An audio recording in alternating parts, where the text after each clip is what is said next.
इससे पहले की वीडियो में हम लोगों ने बात की थी कि डेवलपमेंट ऑफ एम्ब्रियो, यानी कि भ्रूण का परिवर्धन किस प्रकार से होता है। ठीक है, अब नेक्स्ट टॉपिक हमारा कि डेवलपमेंट ऑफ सीड, बीज किस प्रकार से बन रहा है और फल किस प्रकार से बनता है। अगर हम एक रैंडमली प्रोसेस देखें तो कैसे होगा, एक फल होता है, फल के अंदर बीज होता है, बीज के अंदर होता है भ्रूण। ठीक है, तो हम लोग अंदर से बाहर की ओर पढ़ रहे हैं। सबसे पहले हमने भ्रूण पढ़ा, अब हम बात करते हैं कि बीज कैसे बनेगा, और बीज के बाद हम लोग बात करेंगे कि फल का निर्माण किस प्रकार से होता है या फल किस तरह से डेवलप होता है। अब हम लोग बात करें कि सीड किस प्रकार से बनता है।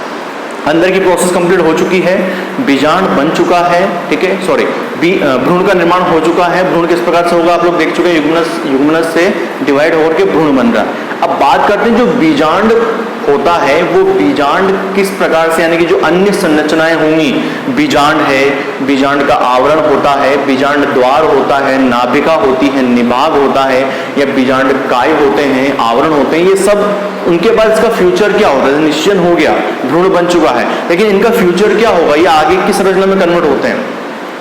तो अगर रैंडमली हम लोग देखें कि डेवलपमेंट ऑफ सीड, बीज का परिवर्धन किस प्रकार से होता है, बीज किस प्रकार से बनेगा, तो हम लोग क्या पढ़ेंगे कि भ्रूण बनने के बाद, निश्चय होने के बाद जब भ्रूण बनता है तो उसके बाद क्या होगा कि बीजांड जो होता है, बीजांड संरचना जो होती है वो किस में कन्वर्ट हो जाती है, बीज में कन्वर्ट हो जाएगी। आगे बात समझ में। उसके बाद जो बीजांड के ऊपर आवरण होते हैं, बीजांड काय जिसे हम कहते हैं, सॉरी बीजांड आवरण होते हैं, ये किस क्या बनाते हैं, बीज का आवरण बनाते हैं, क्योंकि बीजांड से क्या बना, बीज बना।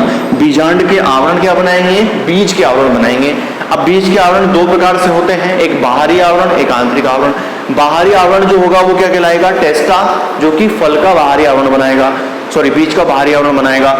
और आंतरिक आवरण जो होगा वो क्या कहलाएगा, टेगमेन कहलाएगा, जो कि बीज का आंतरिक आवरण बनाता है। ठीक है, अब जो बीजांड में हमने बीजांड द्वार पढ़ा था, नाभिका, निभाग पढ़ा था, इनमें कोई भी परिवर्तन नहीं आता है, या इनमें थोड़ी और मैच्योरिटी आ जाती है, थोड़े और परिपक्व हो जाते हैं, इसके अलावा इनसे कोई नई संरचना नहीं बनती है। उसके बाद हम बात करते हैं बीजांड काय के बारे में। तो बीजांड काय क्या होता है कि जो अधिकतर पादप होते हैं इनमें तो ये हासित हो जाएगा, बीजांड काय का कोई रोल नहीं है। लेकिन क्या होगा, जैसे आपने काली मिर्च देखी होगी, काली मिर्च के ऊपर जो एक सलवटेनुमा जो आवरण होता है ना, वो आवरण क्या होता है, वो बीजांड काय होता है, जो कि काली मिर्च में अपघटित नहीं होता, बल्कि उस बीज के ऊपर एक कवर के रूप में चढ़ जाता है, किशोरीनुमा कवर के रूप में चढ़ा रहता है। वो संरचना कहलाती है परिभ्रूणकोश। ध्यान रखना है, परिभ्रूणकोश। ये किस में पाई जाएगी, काली मिर्च में पाई जाती है। ठीक है, काली मिर्च में क्या हो रहा है कि जो बीजांड काय होता है, ये बीजांड काय उस बीज के ऊपर की ओर, बाहर की ओर एक झुर्रीदार आवरण के रूप में चढ़ जाता है, और ये संरचना क्या कहलाती है, परिभ्रूणकोश कहलाती है। ठीक है, अब ये पढ़ लिया आपने, ये चीज क्या है, डेवलपमेंट ऑफ सीड होता है। अब बात करते हैं फल के बारे में। फल का निर्माण किस प्रकार से हो रहा है, अंडाशय से फल बनेगा। अब देखिए बाहर से अंदर की ओर चलते हैं। आप लोगों ने जो संरचना समझी थी फीमेल पोर्शन की, वो किस प्रकार से होती है, इस प्रकार की संरचना आप लोगों ने पढ़ी थी। ठीक है, ये बाहरी आवरण क्या है, अंडाशय है, इसके अंदर क्या होता है, बीजांड काय होता है। ठीक है, इसके अंदर क्या होता है, भ्रूणकोश होता है, इस भ्रूणकोश के अंदर सारी प्रोसेस होती है। तो हम लोगों ने क्या पढ़ा, इस भ्रूणकोश से तो क्या बन गया, एम्ब्रियो बन गया, भ्रूण बन गया। बीजांड से क्या हुआ, बीज का निर्माण हो गया, और बीज के बाद जो अंडाशय होता है ये किस में कन्वर्ट हो जाता है, फल में कन्वर्ट हो जाता है। ठीक है, अब यहाँ पर जो बीज व्रंत, ये यहाँ पर जो व्रंत होता है ये बीज व्रंत बना लेता है। तो इस प्रकार से डेवलप क्या बनता है, फल का निर्माण हो जाएगा, जिसमें सबसे बाहर की तरफ तो फल हो गया, इसके बाद क्या हो गया, बीज आ गया, बीज के अंदर क्या आ गया, भ्रूण आ गया। आ रही बात समझ में। तो बीज का परिवर्तन किस प्रकार से होगा, समझ में आ गया। कौन कौन सी संरचनाएं अपना रूप परिवर्तित करती है बीज बनाने के लिए, वो चीज क्लियर हो गई। और अंडाशय क्या होता है, फल में कन्वर्ट हो जाता है। अरे बात समझ में। अब यहाँ पर ध्यान देना कि अगर अंडाशय से ही फल बन रहा है तो उसे सत्य फल नाम देते हैं हम लोग, उसे हम बोलते हैं रियल फ्रूट या सत्य फल। लेकिन अगर फल बनाने के लिए अंडाशय के अलावा अन्य संरचनाएं भी काम आ रही है, या फ्लावर की अन्य संरचनाएं भी उसमें भाग ले रही हैं, तो ऐसे फलों को कहा जाता है आभासी फल। ठीक है, ये चीज क्लियर हो गई। वापस इसको रैंडमली कर लेते हैं हम लोग। डेवलपमेंट ऑफ सीड या फ्रूट किस प्रकार से बन रहा है, तो बीज किस प्रकार से बनेगा, इसका शॉर्ट टर्म में याद रखना है कि जैसे ही भ्रूण बन जाता है उसके बाद जो अन्य संरचनाएं होती हैं, वो अंडाशय के अंदर जो अन्य संरचनाएं पाई जा रही हैं, वो संरचनाएं बीज बनाने हेतु चेंज होती जाती हैं। कैसे, बीजांड बीज में कन्वर्ट हो जाएगा, बीजांड का आवरण बीज का आवरण बनाएगा, जो कि बाहर की ओर तो टेस्टा कहलाता है और अंदर की ओर का आवरण कहलाता है टेगमेन, यानी कि बाह्य आवरण और आंतरिक आवरण। उसके बाद कह रहे थे हम बीजांड द्वार, नाभिका और निभाग, इनमें कोई परिवर्तन नहीं आता है, और अगर परिवर्तन आएगा तो इनमें सिर्फ मैच्योरिटी फॉर्म आती है, कोई नई चीज नहीं बनाते हैं। उसके बाद बात करते हैं बीजांड काय के बारे में। तो बीजांड काय क्या करता है, तो अभासित हो जाएगा अधिकांश पादपों में, या काली मिर्च के ऊपर एक आवरण के रूप में ये पाया जाता है, झुर्रीदार आवरण के रूप में, उसे हम लोग नाम देते हैं परिभ्रूणकोश। आई बात समझ में। अब बात करते हैं अंडाशय किस प्रकार से डेवलप हो रहा है, अंडाशय किस में कन्वर्ट होता है। तो एक बात ध्यान रखना है, अंडाशय से फल बनता है, बीजांड से बीज बनता है और युग्मनज से भ्रूण का निर्माण होता है। अब बात करते हैं कि अंडाशय से फल किस प्रकार से बन रहा है और ये कितने प्रकार के फल होते हैं। अच्छा, एक और ध्यान रखना है हमें कि जो बीज होते हैं ना, ये भ्रूण कोश की स्थिति के आधार पर दो भागों में डिवाइड किए जाते हैं। हम बीजों को भ्रूण कोश की स्थिति के आधार पर दो भागों में डिवाइड करते हैं। पहला आता है अभ्रूणपोषी बीज, अभ्रूणपोषी बीज कहें या गैर एल्ब्यूमिनस बीज कहें, एल्ब्यूमिनस बीज कहें, ठीक है। अब अभ्रूणपोषी बीज क्या होगा या गैर एल्ब्यूमिनस बीज क्या होते हैं, यानी कि वे बीज जिनमें भ्रूणपोष नहीं पाया जाता है, या हम यूं कहें कि जब भ्रूण विकसित होता है तो उस दौरान उसमें पाए जाने वाले सारे भ्रूण का उपयोग कर लिया जाता है, तो उनमें भ्रूणपोष होगा ही नहीं। इनमें बीज पत्र होते हैं जिनमें भ्रूणपोष उपस्थित रहता है, बाकी बीज के अंदर कोई भी भ्रूणपोष नहीं पाया जाएगा। एग्जाम्पल क्या आ जाएगा, जो द्विबीजपत्रीय पादप होते हैं वो सारे बीज कौन से होते हैं, अभ्रूणपोषी बीज कहलाते हैं।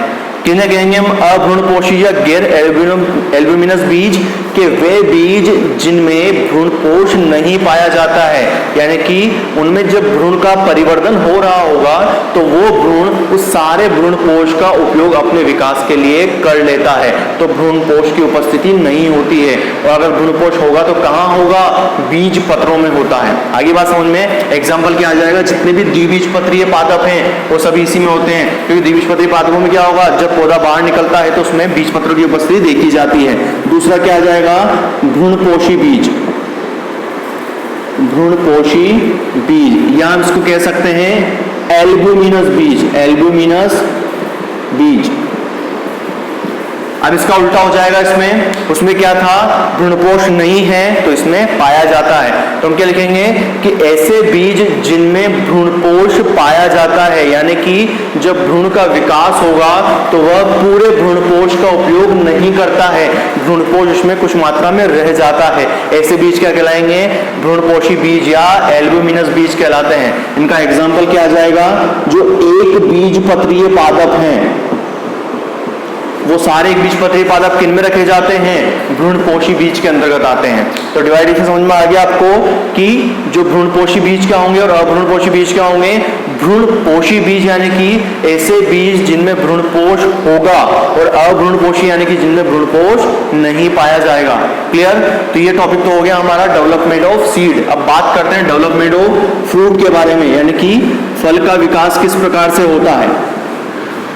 तो जो अंडाशय होगा वो अंडाशय किस में कन्वर्ट होता है, फल में। जो अंडाशय होगा वो किस में कन्वर्ट होता है, फल में। और अंडाशय की जो भित्तियां होंगी,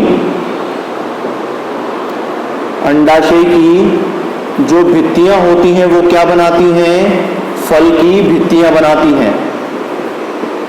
बात समझ में आ गई। तो अंडाशय तो किस में कन्वर्ट हो जाएगा, फल में कन्वर्ट हो जाएगा, और अंडाशय की भित्तियां क्या बनाती हैं, फल भित्तियां बनाती हैं। अच्छा, एक और बात ध्यान रखनी है, यहाँ पर टॉपिक आ जाता है कि सत्य फल किसे कहेंगे या आभासी फल किसे कहते हैं। तो सत्य फल किसे कहेंगे कि ऐसे फल जिनका निर्माण केवल अंडाशय से ही होता है, वो फल कौन से कहलाएंगे, सत्य फल कहलाते हैं, वास्तविक फल कहलाते हैं। जबकि ऐसे फल जिनका निर्माण अंडाशय के अलावा या अंडाशय के साथ साथ जो पुष्प के अन्य भाग होते हैं उनके द्वारा भी हो या उनकी मदद से भी हो, तो ऐसे फल क्या कहलाते हैं, अवास्तविक या आभासी फल कहलाएंगे।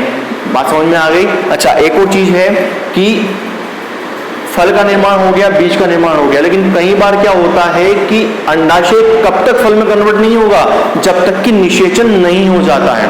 ठीक है, निषेचन होगा उसके बाद ही अंडाशय फल में कन्वर्ट होता है, उससे पहले नहीं होता है। लेकिन कुछ पादप ऐसे होते हैं जैसे कि केला, अंगूर, इनमें कई बार क्या होता है, इन फल में क्या पाया जाता है कि जो बीजांड है वो बीजांड निषेचित नहीं होता है, या जो अंडाशय होगा वो बिना निषेचन के ही किस में कन्वर्ट हो जाएगा, फल में कन्वर्ट हो जाएगा। ऐसे जनन को हम क्या नाम देते हैं, अनिषेक जनन। यानी कि इसमें क्या होता है कि जो अंडाशय होगा वो बिना निषेचन के ही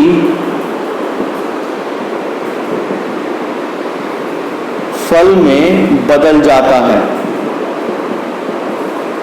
ठीक है, तो ऐसे जनन क्या कहलाएगा, अनिषेक जनन। और ऐसे फल क्या कहलाएंगे, अनिषेक फल कहलाते हैं। इनमें एक कमी पाई जाएगी। क्या कमी होगी, निषेचन नहीं हुआ है, फल तो बन गया लेकिन निषेचन नहीं हुआ है, तो क्या नहीं होगा, इनमें बीज नहीं पाया जाएगा। आपने केले और अंगूर के अंदर बीज नहीं देखे होंगे। ये क्यों नहीं होते हैं, ये इस वजह से नहीं होते हैं क्योंकि इनमें क्या होता है कि जो अंडाशय होगा वो बिना निषेचन के फल बना लेता है, लेकिन इनमें बीज आपको नहीं मिलेंगे। क्यों नहीं मिलेंगे, क्योंकि निषेचन नहीं हुआ है। और ऐसी प्रोसेस जिसमें बिना निषेचन के ही अंडाशय फल बना ले वो क्या कहलाएगा, अनिषेक जनन कहलाएगा। और ऐसे फल क्या होते हैं, अनिषेक फल कहलाते हैं।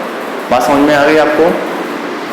तो डेवलपमेंट ऑफ सीड आपने पढ़ लिया, डेवलपमेंट ऑफ फ्रूट आप लोगों ने पढ़ लिया। हम रैंडमली देख लेते हैं इसको कि जो फीमेल पोर्शन हम लोग बनाते हैं अभी कैसे होगा, इसको यहाँ पर थोड़ा सा क्लियर करते हैं। फीमेल पोर्शन से इसको देखते हैं कि ये फीमेल पोर्शन हम लोग बनाते हैं, ये अंडाशय वाला पोर्शन हो जाएगा। ठीक है, ये पुष्प ग्रंथ वाला पोर्शन हो जाएगा नीचे की ओर। अब यहां पर स्थिति क्या होती है कि यहां पाया जाता है बीजांड। ठीक है,